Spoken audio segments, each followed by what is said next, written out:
ناپسندیدہ القاب سے کسی کو پکارنا۔ اللہ تعالیٰ کا ارشاد ہے، ایک دوسرے کو برے القاب سے مت پکارو۔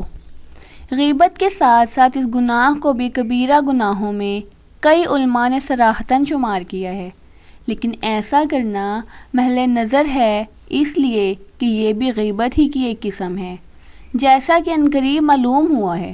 غالباً انہوں نے اس سلسلے میں آیت کریمہ کے اسلوب کی اقتدار کی ہے، کیونکہ آیت مذکورہ میں ان دونوں کو علیحدہ علیحدہ بیان کیا گیا ہے، جو اس بات کی دلیل ہے کہ ان دونوں کے درمیان کسی نہ کسی درجے میں فرق ضرور ہے۔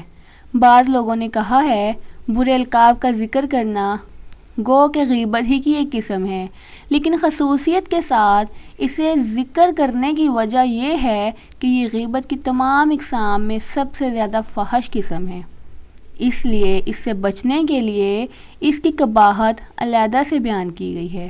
اور امام نووی رحمۃ اللہ علیہ کی کتاب اذکار میں ہے کہ تمام علماء اس بات پر متفق ہیں کہ کسی انسان کو ایسے لقب سے پکارنا حرام ہے جو ناپسند ہو، خواہ وہ اس کی صفت ہو یا اس کے والدین وغیرہ کی۔